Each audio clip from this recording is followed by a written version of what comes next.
আমি ভারতীয় জনতা পার্টির দীর্ঘদিনের একজন সংগ্রামী কর্মী। 89-90 সাল থেকে ভারতীয় জনতা পার্টির সঙ্গে আমি যুক্ত আছি। বিগত 24 সালে লোকসভা নির্বাচনেও আমি ভারতীয় জনতা পার্টির হয়ে অনেক বক্তব্য রেখেছি। দমদম লোকসভা কেন্দ্রের যিনি ভারতীয় জনতা পার্টির প্রার্থী হয়েছিলেন মাননীয় শ্রী শিলভদ্র দত্ত মহাশয়ের সঙ্গে পায়ে পা মিলিয়ে আমি মিছিলে ছিলাম। আমি তথাগত বাবু যে ছিলেন, তথাগত রায় এবং তপন শিকদারের সঙ্গে আমার খুব ভালো পরিচিতি ছিল। সেই সময়কার লোক আমি, তখন তারা রাজ্য সভাপতি ছিলেন। রাজু বন্দ্যোপাধ্যায়, সায়ন্তন দা, দেবজিৎ সরকার, এদের সঙ্গে আমার পরিচয় আছে। আরেকজন ছিলেন, তিনি নামটা এই মুহূর্তে মনে পড়ছে না, ওনার সঙ্গে ভালো পরিচয় ছিল। উনি মারা গেছেন যদিও। তো যাই হোক, তো আমি ভারতীয় জনতা পার্টির সঙ্গে বহুদিন থেকেই যুক্ত আছি, এখনও আছি। কিন্তু সবচেয়ে খারাপ লাগলো কয়েকটি ঘটনার। আমাদের সময়ে যারা ভারতীয় জনতা পার্টি করতে, মানে সবচেয়ে বরিষ্ঠ কর্মী যারা ছিলেন আমাদের ব্যাচ, তারা অনেকেই সরে গেছে। তার নানা কারণ আছে, না বিনা কারণে সরেনি। আমিও লোকসভা নির্বাচনে ভেবেছিলাম যে আমি নামবো না, তবুও নেমেছিলাম। কিছু কীর্তিকলাপ দেখেছিলাম। আমি কোনো পার্টির বিরোধিতা করছি না, যেটা সত্য সেটা বলতে আমার কোনো আপত্তি নেই। তাতে যদি কেউ বলে আপনি পার্টির বিরোধিতা করছেন, সেটা বলতেই পারে, ও আমি এক কান দিয়ে ঢুকাই আরেক কান দিয়ে বার করে দিই। আমি পার্টি করতে এসেছি বলে এখানে কিন্তু ইনকাম করতে আসিনি। আমি পার্টি করতে এসেছি বলে কিন্তু আমি কোনো সুযোগ সুবিধা নেবার জন্য, ধান্দা গোছানোর জন্য আসিনি। আমি পার্টিটাকে ভালোবাসি বলে, এই পার্টিটা যাতে বাংলার বুকে প্রতিষ্ঠিত ভালো মতো হতে পারে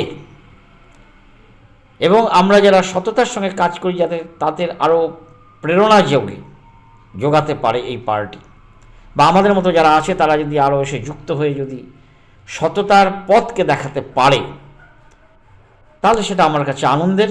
এবং আমাদের যে দীর্ঘদিন ধরে আমরা যে লড়াই বা সংগ্রাম করে গেছি, তার একটা ফল আমরা পাবো বলে এটাই আমরা আশা করেছিলাম।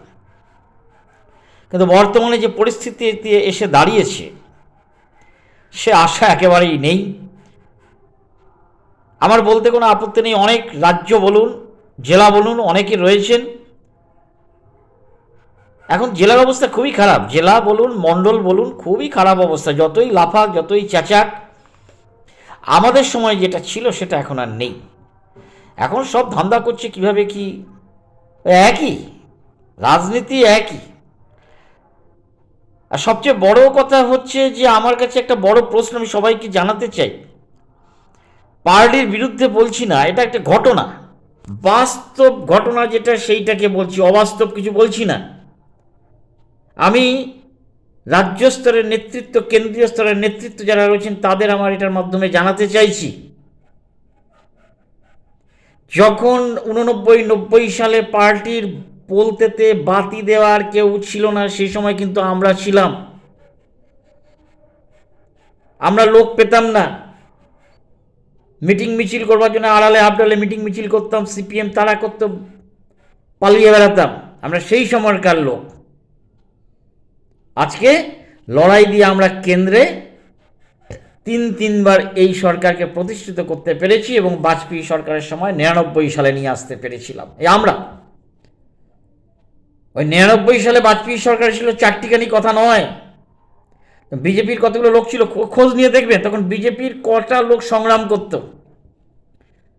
কেউ করতো না, কয়েকজন, গুটি কতক। আমাদের মতো যারা বোকা ছিল, যারা পার্টিটাকে ভালোবাসতো, সুবিধা নিতে না, পার্টির জন্য লড়াই করতো, পার্টিটাকে প্রতিষ্ঠিত করবার জন্য থাকতো, ওরকম গাধা কয়েকটা আমার মতো কয়েকটা ছিল, গাধা। এখন সব চালাক হয়ে গেছে, এরা এখন মানুষ, এরা এখন কী করে লুটতে হবে এটা ভালো শিখে গেছে, কী করে নিজের ধান্দাটা গোছাতে হবে। আমি বলছি না, বেশি ডিটেলসে যাব না। কারুকে বলেছিলাম তুমি এই কাণ্ড করেছো, তোমাকে পার্টি রেখে দিয়েছে, কথাগুলো আমাদের শুনতে হয়। পার্টি তাদের ঢেকে ঢুকে আরামে রেখেছিল। লজ্জা নেই, লজ্জা নেই। সে যে এত ন্যূনতম একটা নোংরা কাজ করেছে, সে আবার পার্টি থেকে থেকে আবার বারও করলো। আমি অনেক বলার পরে করলো না, তারপরে কি করলো জানি না, আবার ঢুকালো, বার করলো, কি করছে জানি না। দেয়া নেয়া নেয়া দেয়া দেয়া নেয়া, ডায়না বায়না ডায়না, চলছে, চলুক, সেটা তাদের ব্যাপার। কিন্তু আমি বলতে চাইছি, যারা আমরা পুরনো সংগ্রাম করেছি, রাজনীতি করেছি, ভারতীয় জনতা পার্টিতে লড়াই দিয়েছি, আজও রয়েছি ভারতীয় জনতা পার্টিতে, এই কথাগুলো বলছি বলে আমি, অন্তত আমি এবং আমার তো যারা রাজনীতি করেছে তারা কেউ বিজেপি ছেড়ে যাবে না। সমালোচনা করব, অবশ্যই করব, অন্যায় ভুল হলে সমালোচনা করব, অধিকার আমার আছে, হাজারবার আছে। তাতে যদি পার্টির কেউ মনে করে আমার সঙ্গে বসে, আমি কারোর কাছে যাব না। দরকার পড়লে তারা আমার কাছে এসে জানবে আপনি কেন এটা বলেছেন, আমার কাছে আসবে, আই ওয়ান্ট টু গো দেয়ার। কেন আমি লড়াই, তারা গ্রাসরুট থেকে লড়াই করেনি, আমরা করেছি।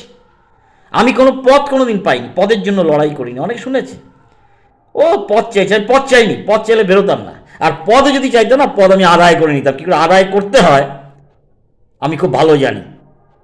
প্রশ্ন হচ্ছে এইখানে, আজকে আমাকে সদস্যপদ নেওয়ার পরে আমাকে 50 জনের সদস্যপদ জোগাড় করতে হবে, তাহলে আমি অ্যাক্টিভ মেম্বারশিপ পাবো, সক্রিয় সদস্য। কেন, কিসের জন্যে, কে করেছে অর্ডারটা, হু ইজ? হ্যাঁ, আজকে আমার 64 বছর বয়স, আমি এখন 50 জন সদস্যপদ নিতে বেরোবো লোকের দাঁড়ে দাঁড়ে? Is it possible? আর যখন ওই 90 সালে আমি সিপিএমের কাছে তারা খেয়ে দৌড়ে বাঁধারে বাঁধারে পালিয়ে বেরিয়েছি, একবেলা খাইনি, আরেক বেলা খাইনি, না খেয়ে কাটিয়েছি, তখন কে ছিল? হুইজ? সে সময় কে আমাদের সাহায্য করেছে? কে সাহায্য করেছে সে সময়? আজকে আমাদের সদস্যপদ, অ্যাক্টিভ মেম্বারশিপ আমাকে রাস্তার সদস্য, ইয়ার কি ফাজলামো? হ্যাঁ, আর যারা নোংরামি করছে তারা সদস্যপদ নিচ্ছে। আমার সঙ্গে সমস্ত লোকের ভালো পরিচিতি আছে। যে 50 জনে নেবো তারা বিজেপির হবে, তার কি মানে আছে? তার কি মানে আছে? আমি তৃণমূলের সঙ্গে কথা বললে কি আমি তৃণমূল হয়ে গেলাম? আমি সিপিএমের সঙ্গে কথা বলে সিপিএম হলাম? তাদের বলবো সদস্যপদ নাও? কখনো বলবো না। আমাকে যদি কেউ বলে তৃণমূলের সদস্য নেব, তারা কেন নেবে? আমার কাছে নন পলিটিক্যাল ওয়েতে থাকে। আমি বলতে চাই, আমার এই কথার মাধ্যমে পুরনো লোক মোটামুটি সব বসে গেছে, আমিও বসে গেছি। কিন্তু যদি এই পুরনো লোক, আমার একার জন্য না, সমস্ত পুরনো যারা সদস্য আছে তাদের খুঁজে বার করে তাদের অ্যাক্টিভ মেম্বারশিপ বিনা কারণে আগে দিতে হবে। প্রথম অ্যাক্টিভ মেম্বারশিপ তাদের দিতে হবে। তাদের কাছে বলতে হবে আপনারা কি এগ্রি অ্যাক্টিভ মেম্বারশিপ নিতে? যদি তারা বলে হ্যাঁ দিন, আমি নামবো, তাহলে তাদের বিনা কোনো কন্ডিশন ছাড়া, উইদাউট কন্ডিশন তাদের অ্যাক্টিভ মেম্বারশিপ দিতে হবে। আমি ভারতীয় জনতা পার্টির হয়ে এনআরসি নিয়ে গলা ফাটাবো, মোদির হয়ে গলা ফাটাবো, ভারতীয় জনতা পার্টির হয়ে গলা ফাটাবো, বিরোধী রাজনৈতিক দলকে ভদ্র ভাষায় গালিগালাজ করবো, আর অ্যাক্টিভ মেম্বারশিপ না, তুমি পাবে না, 50টা করে দরকার নেই আমার, আমি বসে যাব। ফাজলামো পেয়েছে না? যারা আজকে এই অর্ডারগুলো, যে তারা কটা রাজনীতি করেছে, কোন গ্রাসরুট থেকে আমি জানতে চাই। এই আজকে পার্টিটাকে নষ্ট করেছে কারা? ভারতীয় জনতা পার্টিটাকে কারা নষ্ট করেছে? আজকে অমিত শাহ এখানে এলো, অভয়ার সঙ্গে দেখা করলো না তার মা বাবার সঙ্গে। আরে 17 ঘন্টা কলকাতার বুকে ছিল, 17 সেকেন্ডের জন্য দেখা করলো না, এত উত্তপ্ত। হ্যাঁ, আমরা সাধারণ লোক, আমরা বাস্তবটা বুঝি। সে যে রাজনৈতিক দলই হোক, সে যদি আমার রাজনৈতিক দল যদি ভুল করে, সেটা আমি 100 বার বলবো। আমি সেই লোক নই যে আমি যেহেতু ভারতীয় জনতা পার্টি করি, ভারতীয় জনতা পার্টি সব ভালো, অর্থাৎ ভালোটাকে বলতে হবে, খারাপটাকে সাইড করতে হবে, এটাও আমার বলতে হবে। আমি সেইভাবে রাজনীতি করি, যার জন্য সমস্ত রাজনৈতিক দলের সঙ্গে আমার সুসম্পর্ক। আমি তো চ্যালেঞ্জ করে বলছি, আমার সঙ্গে সমস্ত রাজনৈতিক দলের সুসম্পর্ক আছে। জানি না, কালকে বিজেপি কারোকে দিয়ে আমাকে বলতেই পারে, ও আমি কেয়ার করি না। আমি কারোকে, আমি একটু অন্য স্টাইলের ছেলে, ভয় পেয়ে আমি আসিনি। আমি হাতে, হ্যাঁ আমার বালা পড়া আছে, কিন্তু সে বালা এ বালা নয়, এ বালা ঘুরিয়ে মারে জায়গা আমি জানি। হ্যাঁ, বালা পড়া থাকতে পারে, কিন্তু আমি ওই চুরি পরে রাজনীতি করার জন্য আসিনি, পরিষ্কার বলে দিলাম। আমি ভারতীয় জনতা পার্টি করি, ভারতীয় জনতা পার্টির সঙ্গে যুক্ত আছি, থাকব, কিন্তু যেটা দলের ভুল সেটা 1000বার বলব। এবং আমি পরিষ্কার বলে দিলাম, বিনা কন্ডিশনে অ্যাক্টিভ মেম্বারশিপ দিতে হবে। ওই সমস্ত জানতে চাই না 50 জন করো, 25 জন করো, 20 জন, একজনও করবো না। একজনের মেম্বারশিপের জন্য আমি অন্তত রাস্তায় নামবো না। তাতে দিলে দেবে, না দিলে না দেবে, দেবে না দেবে না। তবে আমি এটুকু খবর নিয়ে দেখেছি, এদের কাছ থেকে কিন্তু বিজেপির একটু খুব ভালো আশাপ্রদ কিছু পাওয়া যাবে না, এরা কেউ নামবে না। আর পুরনো লোক যদি না নামে, ভোট টানা খুব মুশকিল, এটাও বলে রাখলাম। কারণ আমরা এখনও গেলে, আমি লোকসভা নির্বাচনে গিয়েছি, বহু লোক আমাকে দেখে, আরে আপনি তো পুরনো লোক, আরে আমরা তো আছি। আমরা যারা 2-4 জন পুরনো লোক বেরিয়েছিলাম, এই বার্তাটা কিন্তু এসেছে। এদেরকে অনেকে চেনে না, এদের চালচলনের জন্য অনেকে চেনে না। আমি নাম করে বলছি না কোন মণ্ডলে, কোন জেলাতে, কোন রাজ্যে, কোন জায়গায় কে আছে আমি এত জানি না, আমি অত বড় রাজনীতিবিদ নই। আমি জাস্ট এটুকু বললাম, আমরা পুরনো রাজনীতি করেছি, দীর্ঘদিন ধরে বিজেপির সঙ্গে যুক্ত রয়েছি, আজও রয়েছি। আমরা বিনা কন্ডিশনে অ্যাক্টিভ মেম্বারশিপ চাইছি। যারা করেছে, আমি জানি না, অনেকে নাকি বেরিয়ে পড়েছিল অ্যাক্টিভ মেম্বারশিপ করবার জন্য, 50 জন সদস্য নিয়ে বেরিয়ে, যে তারা করেছে, তাদের কোনো ইন্টারেস্ট আছে। এবং আমি পরিষ্কার বলছি, আমি বিনা কন্ডিশন অ্যাক্টিভ মেম্বারশিপ চাই। কীভাবে হবে, কেন হবে, আমি একটাও করতে যাব না। কেউ যদি করে দেয় দেবে, না দেয় না দেবে। কারণ আমি লড়াই করেছি 90 সালে, সিপিএমের কাছ থেকে তাড়া খেয়েছি, ওইটা ভুলে গেলে চলবে না। তা না দেয় না দেবে। পার্টি করে আমার পেট চলে না, কোনোদিনই চলেনি। আমি পার্টিটা ভালোবেসে করি, কারণ একটা নীতি বা আদর্শ, শ্যামাপ্রসাদ মুখার্জিকে, দীনদয়াল বন্দ্যোপাধ্যায়, এদের যে আইডিওলজিকে আমি মেনে চলি, এদের আইডিওলজিটা আমার ভালো লাগে। এই শ্যামাপ্রসাদ মুখার্জি কথাগুলো বলতে, খুব বোল্ডলি কথাগুলো বলতে, যে আমি যে কথাগুলো বললাম না, আমি শ্যামাপ্রসাদ মুখার্জি নয়, সেটা আমি কখনোই তার সঙ্গে তুলনা করছি না, ধৃষ্টতা সেটা আমার নেই। কিন্তু আমি বোল্ডলি এই যে কথাগুলো বললাম, কেউ বলতে পারে, কেউ বলতে পারে না। এটাও বলে দিলাম, যদি কোনো নেতৃস্থানীয় কেউ মনে করে যে ওকে ডেকে কোনো অফিসে এসে একটু আলোচনা করি, না, আমি কারোর অফিসে যাব না, আমার কাছে আসতে হবে। আমাকে বলবে কোথায় আছেন, আমার কাছে এসে বসে, আমার বাড়িতে বসে, আমার সঙ্গে এসে, এইখানে এসে আলোচনা করতে হবে। আমি কারোর কাছে যাব না। আমি পার্টি করলে আমার পেট ভরবে না, ভালোবেসে করি। সেটা যদি মনে করে, তবে আমার সঙ্গে কথা বলতে, নাহলে করে আমি একটা মিনিট দরকার নেই, বসে যাও, বসে তো গেছি, বসে যাবো, এইটুকু বলে। এবং এটাতে কিন্তু রেজাল্ট, বহু লোক বসে যাচ্ছে।